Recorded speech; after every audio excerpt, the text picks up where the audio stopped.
The idea of a fourth ending in Ruin was a real hot-button issue when the game first came out. Seeing one seemingly in the files, along with how you could repair Chica, made a lot of people hope that we could get a good ending, where we repair all the other animatronics too. As it stands though, the endings in Ruin are either neutral, bad and not canon, or bad and canon. Cassie doesn't really get a positive ending. At best she scoops the Mimic, but then what?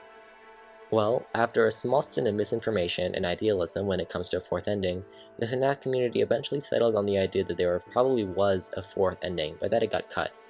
What would that have looked like? Let's take a look at what we can actually see in the game.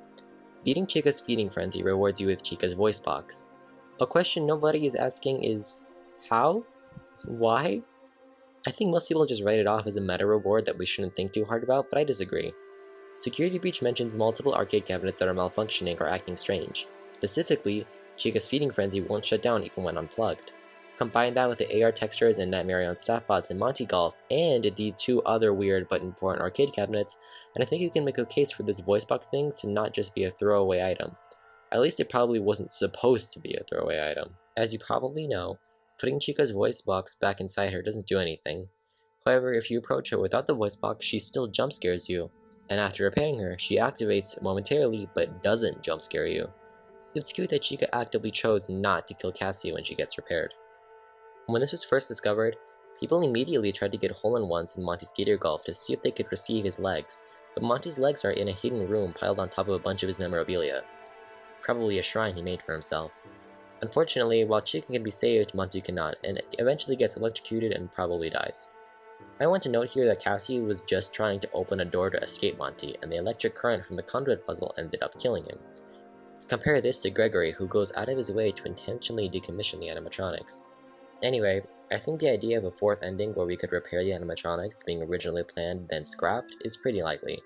Maybe Monty's body was supposed to resurface so he could repair it. We can also find in the file something called Prototype Freddy Eye Materials, which seems to suggest that we would at some point find those eyes and repair Roxy.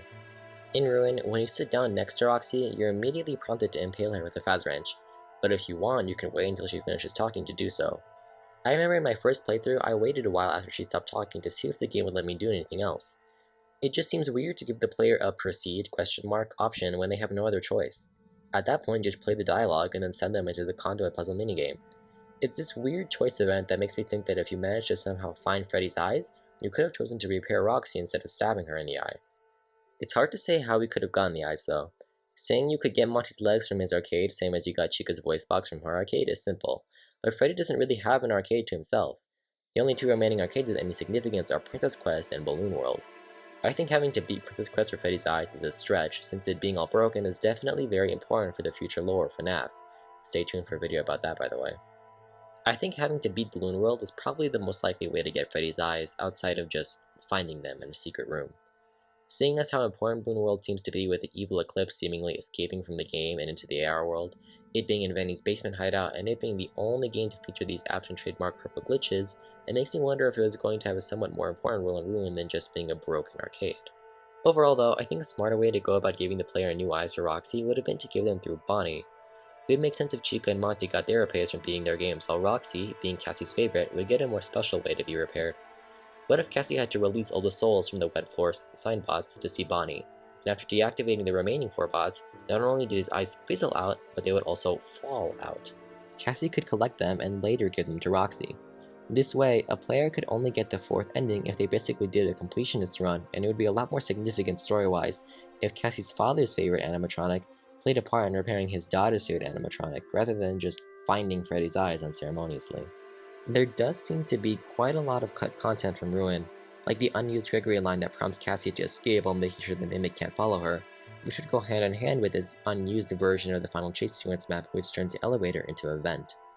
I think this cut final room with the OG animatronics and a piece of cake would have been a lot cooler than a room with costumes that not only can you not see if you play the game normally, but also have no significance outside of the books currently. But what we got was probably put there to tease the next game. I think most people will agree that Ruin was a much cleaner and more polished experience than Security Breach, but that doesn't mean it didn't have a somewhat tumultuous development either. We even have evidence of the Blob having a bigger part to play rather than the cameo appearance it got that most people didn't even see. Even with all that cut content though, there are still a good handful of people that stand firm that a fourth ending was never planned. Besides the fact that we quite literally see a fourth ending in the files, it just doesn't make sense to include some of the stuff we see in Ruin if more wasn't originally planned. Why let us give Chica her voice back? Just to highlight the differences between Cassie and Gregory? We already see that in their writing. Cassie speaks about the animatronics like she genuinely cares about them and is very much willing to help them. Whether or not you believe Gregory is just misunderstood, or if you think he was programmed by the wall code to crush the vile band, like I do, you have to admit that he and Cassie treat the animatronics very differently. I don't think they included Chica's voice box just to display Cassie's compassion and nothing else. I think he was part of something bigger. Although I have to concede that I have no idea how a fourth ending would have played out. How might the string have changed if Cassie befriended everyone outside of Freddy? Would they have all showed up to help her against the Mimic? Instead of Cassie running and Roxy seemingly getting beaten or even killed by the Mimic, maybe if Roxy, Chica, and Monty showed up, they could have actually been the Mimic.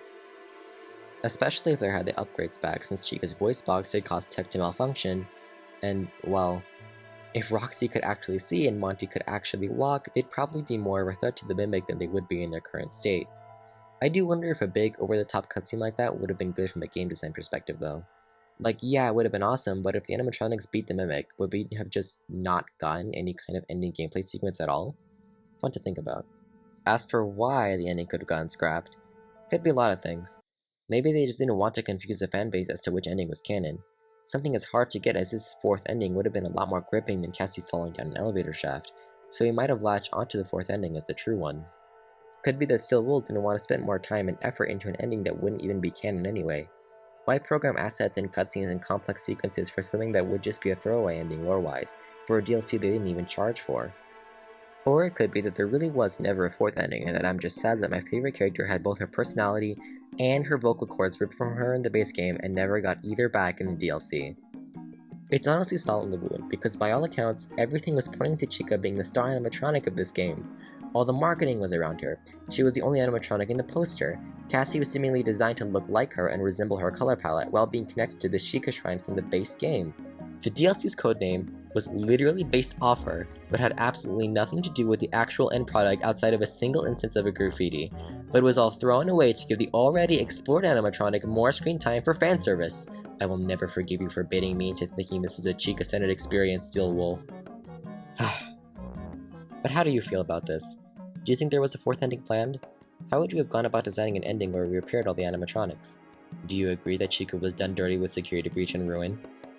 Let me know in the comments and subscribe if you enjoyed the video. Bye!